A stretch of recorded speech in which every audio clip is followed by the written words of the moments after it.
Hello first year. अभी हम class में राष्ट्रीय आय व संबद्ध अवधारणा टॉपिक पढ़ रहे हैं। उससे पहले 3 क्लास में हमने राष्ट्रीय आय से रिलेटेड परिभाषा, उससे संबंधित अवधारणाएं, उसका महत्व, उसकी कठिनाइयों, उन सब के बारे में पढ़ा। इस क्लास में हम राष्ट्रीय आय के महत्व के बारे में पढ़ेंगे, जिस पहले मैं बता चुकी हूँ। पहला है कि राष्ट्रीय आय के आंकड़े देश की सरकार के लिए उचित आर्थिक नीतियों के निर्माण में सहायक होते हैं। बहुत सारी नीतियाँ होती हैं: कर नीति, प्रशुल्क नीति, साख नीति, सार्वजनिक व्यय नीति, मौद्रिक नीति, रोजगार नीति इत्यादि। दूसरा, राष्ट्रीय आय के आंकड़े एक देश की आर्थिक प्रगति का बोध कराते हैं। तीसरा है राष्ट्रीय आय का आर्थिक तुलना में सहायता। राष्ट्रीय आय आर्थिक तुलना में सहायता प्रदान करती है। राष्ट्रीय आय के आंकड़े की सहायता से एक क्षेत्र या देश की विभिन्न वर्षों में आर्थिक तुलना की जा सकती है। इन तुलनात्मक निष्कर्षों के आधार पर यह मूल्यांकन किया जा सकता है कि पंजाब राजस्थान से अधिक संपन्न है या नहीं। चौथा, राष्ट्रीय आय के आंकड़ों से ही आर्थिक कल्याण की स्थिति का ज्ञान होता है। एक देश के प्रति व्यक्ति आय राष्ट्रीय आय से जितनी अधिक होगी, उस देश का आर्थिक कल्याण उतना ही अधिक होगा। परंतु यह निष्कर्ष है कि राष्ट्रीय आय के आकार में वृद्धि के साथ साथ भौतिक कल्याण में भी वृद्धि होती है। तभी सत्य होगा जब राष्ट्रीय आय के वितरण में या तो कोई प्रतिकूल परिवर्तन नहीं होता या कोई परिवर्तन होता है, तो उसके परिणाम स्वरूप गरीबों को राष्ट्रीय आय का अधिक भाग प्रदान होता है। पांचवा है, राष्ट्रीय आय के आंकड़ों से यह पता चलता है कि देश में आय की असमानताएं तथा वितरण के ढांचा किस प्रकार का है। मजदूरी, ब्याज, लगान, लाभ के आंकड़ों से हमें समाज के विभिन्न वर्गों की आय की असमानताओं का अध्ययन करते हैं। इस प्रकार के आय के क्षेत्रीय विवरण की असमानताओं को कम करने का प्रयास करते हैं। इन मूल्यांकन के आधार पर हम ऐसी नीतियों का निर्माण अपनाई जाती हैं जिससे अर्थव्यवस्था में आय के वितरण की असमानताएं कम हो और वितरण में व्याप्त विषमताएं दूर की जा सके। एक अर्थव्यवस्था में व्यक्तिगत तथा क्षेत्रीय असमानताओं को कम करने के लिए प्रगतिशील करारोपण यानी कर एवं सार्वजनिक व्यय का बढ़ाने का निर्णय राष्ट्रीय आय के लेखों में लिया जाता है। छठा, आय के आर्थिक नियोजन के युग में राष्ट्रीय आय के आंकड़ों का बहुत महत्व है।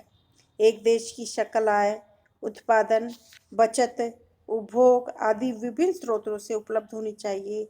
इसके बिना नियोजन संभव नहीं है। सातवां, राष्ट्रीय आय के आंकड़े अर्थशास्त्र के शोध छात्रों के लिए उपयोगी होते हैं।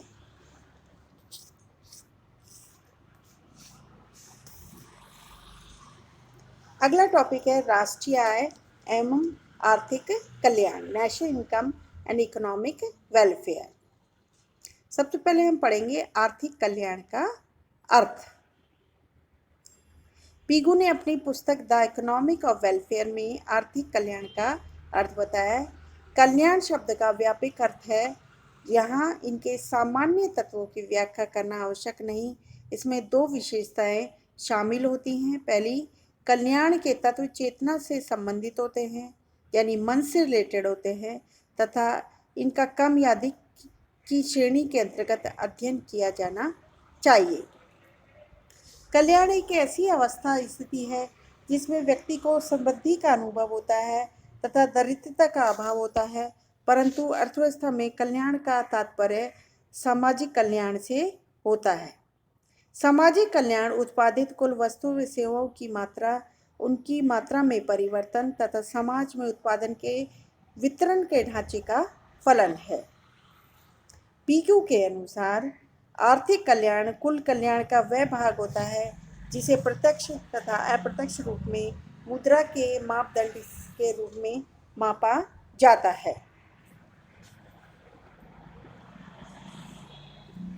और आर्थिकेतर कल्याण सामाजिक कल्याण का वह भाग है जिसे मुद्रा के द्वारा मापा नहीं जा सकता, जैसे नैतिक कल्याण।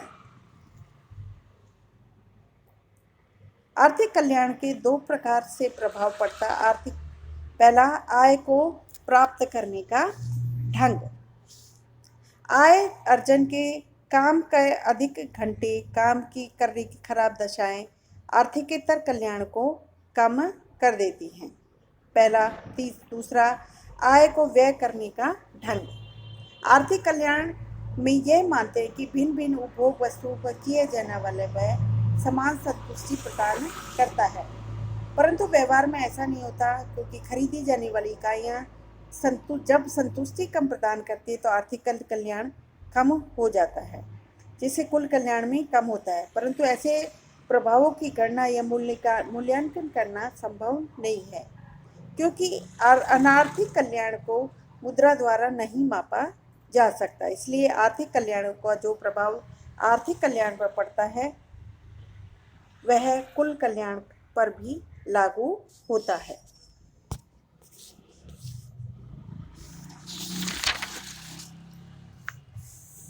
अगला है आर्थिक कल्याण तथा राष्ट्रीय आय में संबंध। राष्ट्रीय तथा आर्थिक कल्याण दोनों में घनिष्ठ संबंध पाया जाता है। राष्ट्रीय आय में होने वाली परिवर्तन का आर्थिक कल्याण पर प्रभाव पड़ता है। यदि आय का वितरण गरीबों के प्रतिकूल हो तो राष्ट्रीय आय में वृद्धि होने से समाज के आर्थिक कल्याण में आवश्यक वृद्धि नहीं होगी, क्योंकि राष्ट्रीय आय बढ़ने का अर्थ है समाज में वस्तु व सेवाओं की मात्रा में वृद्धि होना। वस्तु व सेवाओं की मात्रा बढ़ने से लोग उसका उपभोग अधिक करेंगे, इससे समाज की संतुष्टि का स्तर बढ़ेगा, आर्थिक कल्याण में भी वृद्धि होगी। राष्ट्रीय आय के आर्थिक कल्याण पर पड़ने वाले प्रभावों को हम दो प्रकार से अध्ययन कर सकते हैं। पहला, राष्ट्रीय आय के आकार में परिवर्तनों से। दूसरा, राष्ट्रीय आय के वितरण में परिवर्तन होने से। पहला, राष्ट्रीय आय के आकार में परिवर्तन व आर्थिक कल्याण। राष्ट्रीय आय की वृद्धि होने पर लोग अधिक वस्तुओं व सेवाओं का उपभोग करते हैं, परिणाम स्वरूप उनको अधिक संतुष्टि प्रदान होती है और आर्थिक कल्याण में बढ़ोतरी होती है। वो निम्न बातों पर भी निर्भर करती है।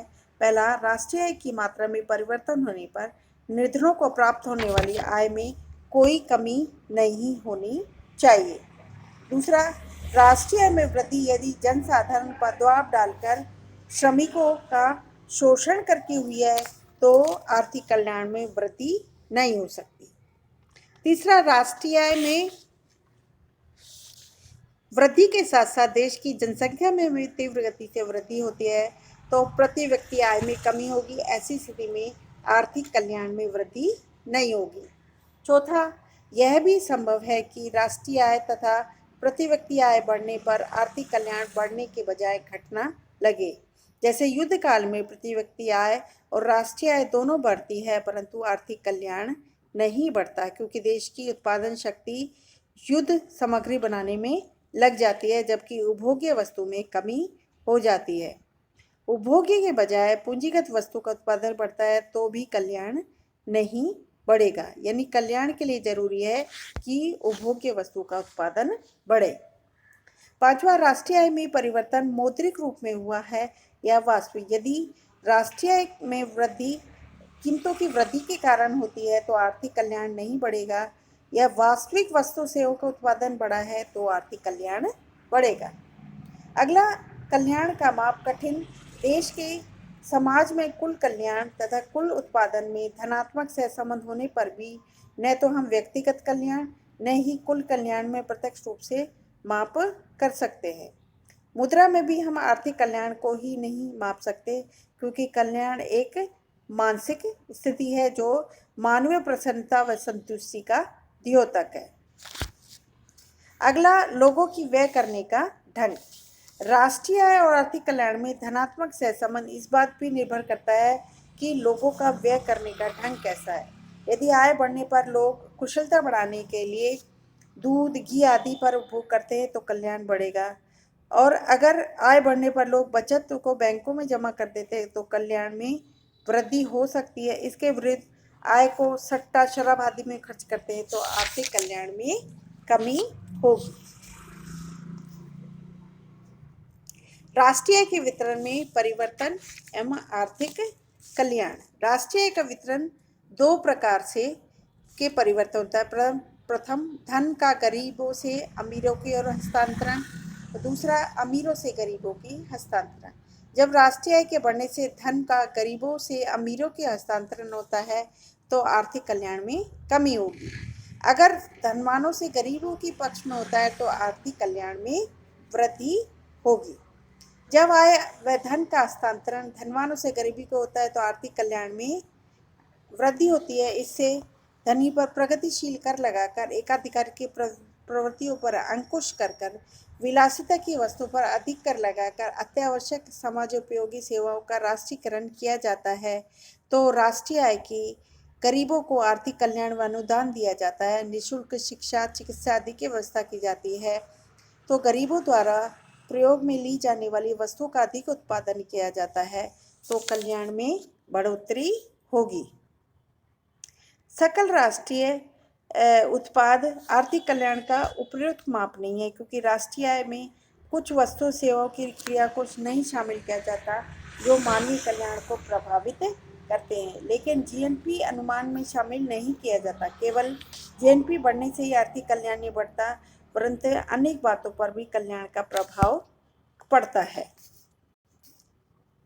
पहला है, हम कुल उत्पादन व कुल उपभोग को कुल कल्याण का माप मानते हैं। यह इस मान्यता पर आधारित है कि यदि कल्याण अधिक उपयोग और अधिक उपभोग के बिना संभव नहीं है। उपभोग स्वयं में कोई वस्तु नहीं है, यह तो किसी स्थिति को बनाए रखने की लागत है। इस लागत को अभिभूत करने के लिए उत्पादन किया जाता है। इस प्रकार उत्पादन व उपभोग के माप आर्थिक कल्याण के माप नहीं बन सकते।